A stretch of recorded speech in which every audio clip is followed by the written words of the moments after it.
Most people think money is about numbers, income, savings, interest rates. But if that were true, the smartest people would always be the wealthiest.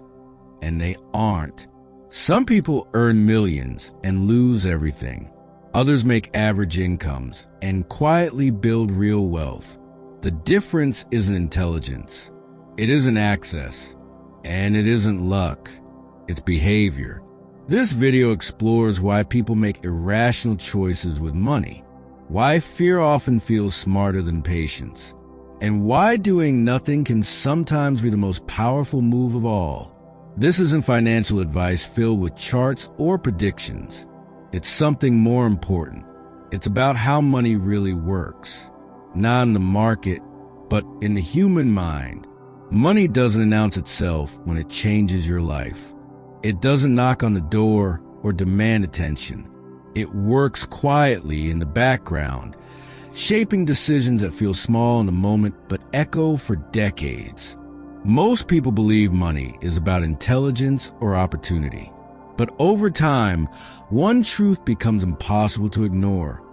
Money is about behavior, and behavior is driven by psychology. Two people can earn the same income, invest in the same market, and live in the same economy, yet end up in completely different financial realities. One builds lasting wealth. The other struggles endlessly. The difference is rarely knowledge. It's how they react under pressure, how they respond to uncertainty, how they manage their emotions when fear and greed are both screaming at the same time. We like to think we're rational with money. We're not. None of us are.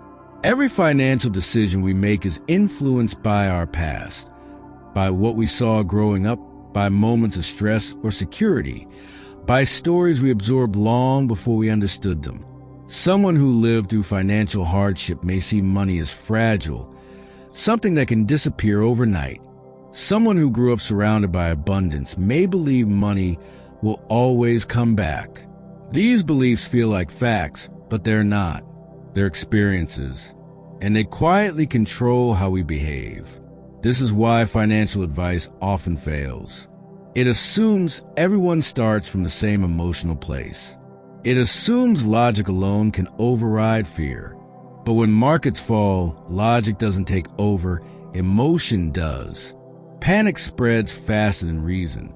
And in those moments, people don't do what's optimal. They do what feels safe. Fear tells us to sell when prices fall. Greed tells us to buy when prices are already high. Both feel convincing in the moment. Both are dangerous. Most financial mistakes are not caused by bad math.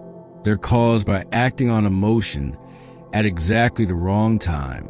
The market rewards patience, but patience is uncomfortable. It feels like doing nothing while everyone else is doing something. It feels like missing out. It feels boring. And boredom is one of the hardest emotions for humans to tolerate. We crave action. We crave reassurance. We crave certainty in a world that refuses to offer it. This is where compounding comes in, not as a formula, but as a test of character. Compounding doesn't impress early. In the beginning, progress is slow, almost invisible. Years can pass with little to show for your effort, and most people quit right there, not because the strategy failed, but because their expectations were unrealistic. Compounding rewards consistency, not brilliance. It doesn't care how smart you are. It cares how long you can stay in the game. The greatest fortunes weren't built by people who made perfect decisions. They were built by people who avoided catastrophic mistakes and stayed patient longer than others thought possible. Time is the most powerful force in finance, and also the most underestimated. People want results now. They want proof that they're right. But wealth grows quietly like roots underground.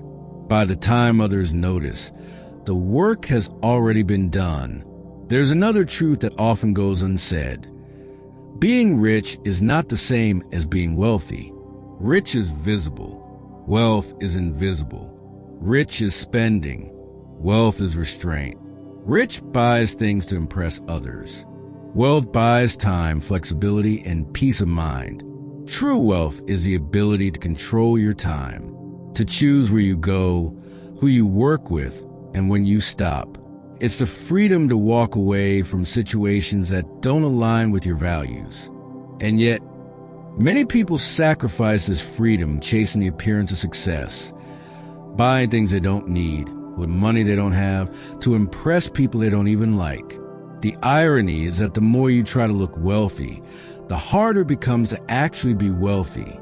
Because every dollar spent to prove something is a dollar that can't compound quietly in the background. Wealth grows in silence. It doesn't need validation. Risk is unavoidable. There is no path to financial security without uncertainty. Anyone who tells you otherwise is selling comfort, not truth. The future will surprise you. Markets will crash. Jobs will disappear. Industries will change. The question isn't whether things will go wrong. The question is whether you build a life that can absorb the shock. Ruin, unlike risk, is optional. And avoiding ruin is the most important financial rule of all. You don't need to maximize returns. You don't need to win big. You need to survive. Because as long as you're still standing, time can work in your favor. This is why humility matters. The smartest investors understand how little they truly know. They plan for uncertainty instead of pretending it doesn't exist. They leave room for error. They avoid bets that could end the game in a single moment of bad luck. Luck plays a bigger role in success than most people are comfortable admitting. So does timing. But luck only matters if you're still in the game when it shows up. And bad luck only becomes fatal if you're overexposed when it arrives. In the end, money is a mirror. It reflects your habits, your patience, your fears, and your values. It exposes who you are under pressure. You can't separate money from behavior because money amplifies behavior. If you're impulsive, money makes it obvious. If you're disciplined, money rewards it quietly over time. The real psychology of money isn't about charts or formulas. It's about understanding yourself, knowing when to act and when to wait, knowing that enough is often better than more, knowing that peace of mind is a return that never shows up on a statement, but compounds every day of your life. When you stop trying to outsmart the market and start trying to manage your behavior, money becomes simpler, not easy, but clearer, less emotional, less reactive, and more aligned with the life you actually want to live.